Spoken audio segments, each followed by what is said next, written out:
Friends, मेरा नाम राजीव कुमार झा है और आप देख रहे हो basics of stock market by Rajeev Kumar Jha.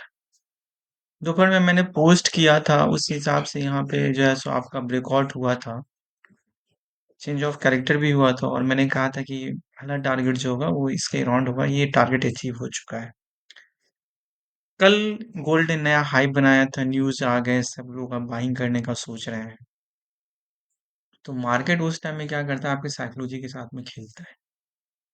तो मैं यहाँ पे प्रॉफिट बुक करके हट चुका था। यहाँ पे एक बार शॉर्ट कवरिंग, मतलब ये नीचे में आया था, तो मुझे लगा था कि यहाँ से एक यूएस सेशन के लिए एक बाउंस बैक हो गया, बट मार्केट यहाँ पे नहीं आया। यूएस सेशन में पूरा एक हल्का सा बाउंस बैक आया और मार्केट ने यहाँ पे फिर इसके नीचे नहीं सस्टेन किया। तो यहाँ पे एक चीज और देखने वाली है, वो ये देखने वाली है कि इस जो टोक्यो सेशन का हाई था, उस टोक्यो सेशन के हाई को लेने के लिए आपका लंदन सेशन में गया था और इसने ऑलमोस्ट इसकी लिक्विडिटी ली थी और यहाँ से एक चेंज ऑफ कैरेक्टर यहाँ पे हो चुका था। ये भी चेंज ऑफ कैरेक्टर भी आपको दिमाग में रखना होगा।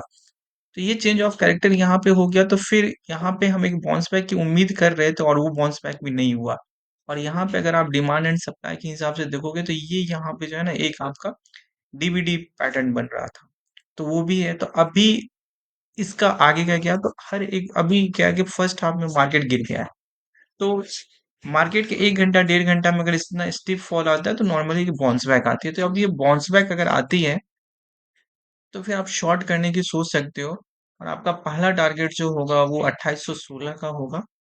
और फिर 2816 का ही मैं अभी ये मान के चलो कि पहले 2816 तक के लिए हम ये कर सकते हैं। मैं जस्ट आपको ये चीज बता रहा हूँ कि आपको बाइंग और सेलिंग दोनों के लिए दिमाग में रखना है। एक्चुअली मैं ये देख रहा था और मुझे यहाँ पे सेल करने का मन कर रहा था छोटा ही यूनिट में, बट होता है क्या है ना कि आप जब पैसे कमा लेते हो तो आप उस पैसे को घर ले जाना सीखो। जैसे ऐसा नहीं है कि मतलब डेली के $50 कमाना बहुत आम बात है और फंडिंग अकाउंट निकालने के लिए बस आपको क्या करना है, केवल एक डिसिप्लिन रखना है कि आपने जो पैसे कमाए हैं वो पैसे को आप घर लेके जाइए। तो नॉर्मली क्या होता है कि यहाँ पे 24 घंटे का मार्केट चलता है और आपको अपॉर्चुनिटी मतलब लंदन सेशन में भी दिखती है, एशियन सेशन में भी दिखती है और यूएस सेशन में भी दिखती है। तो उसकी वजह से क्या होता है कि आप ओवर ट्रेड करते हो। और उसके अलावा सबसे बड़ा चीज क्या है ना कि आपने जो पैसे कमाए हैं वो फिर पैसे आपके चले जाते हैं। तो ये सबसे बड़ी बात है कि आपका $50 का टारगेट था, आपका वो हो गया। आपने सोचा था कि यहाँ से मार्केट बाउंस बैक करेगा, ठीक है, नहीं गया, आपका $1-2 का स्टॉप लॉस हिट हो गया, इट्स ओके। तो मतलब सीधा सा कहने का मतलब ये है कि कोई जरूरी नहीं है कि आप मतलब हमेशा ट्रेड करें। आज आप छोड़ दीजिए, आप कल ट्रेड करना, सीधा सा है।